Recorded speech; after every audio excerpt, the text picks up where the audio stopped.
that was probably one of the most gory movies I've seen in a while. But I am watching The Thing later, so I don't know. So what's up, guys? So this week for Movie Club, we watched the movie Dredd. This movie came out last year, and it stars Karl Urban as Judge Dredd. So no more Stallone. This is a reboot, because what's one thing Hollywood is known for? Reboots, crappy sequels. Before I say this movie is dreadful, I gotta go beat this dead horse a little bit more. I'll be right back. It's done.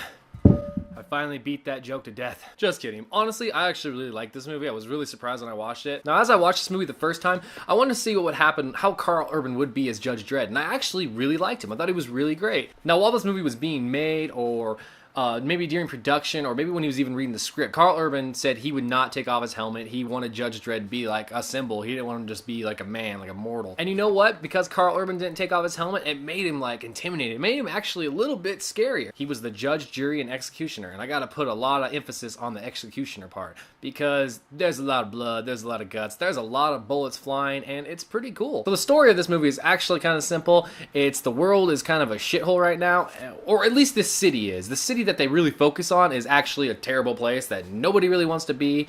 And inside this little part of the city, there's these terrible little areas of crime. So the Hall of Justice, and Judge Dredd is part of the Hall of Justice. He goes out to these shitty areas and he finds these guys committing crimes, and he knows like every law that there is, and he determines their sentence. It's either jail or death, and I like to say he favors death in most cases. Inside this city that's kind of in ruins, there is this building, and it's... Imagine Final Fantasy VII slums. Imagine that building stacked 200 stories tall.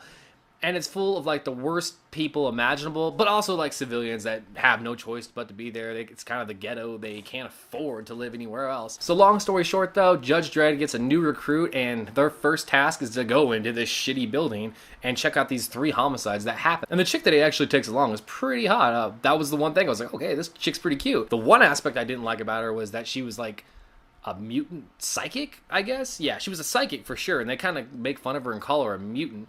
It's a pretty hot mutant. She'd be like the Leela with 2 eyes from Futurama, if you will. She's following Judge Dredd around to try to become a judge herself, and Karl Urban is just like a badass dude in this. He's very straight-faced, he does his job. I wonder if he sleeps with the helmet on, showers with the helmet on, I don't know. He probably has sex with his helmet on, most likely.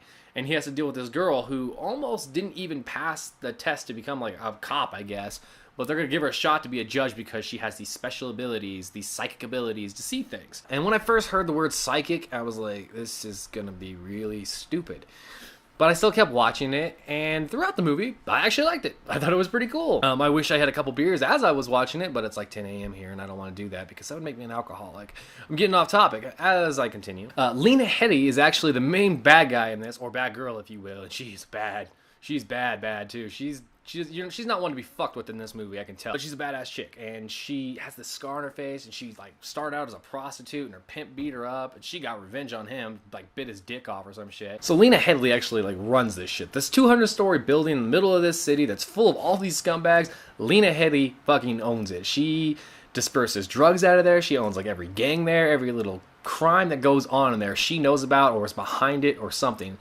And if you're not part of her, she will fucking kill you. So here's where we get our conflict. The judges have to go into this building where Lena Headey's in charge of it, and they find all these bodies and stuff, and they're going in there to find some people in there. And just their presence inside that building kind of worries Lena Headey.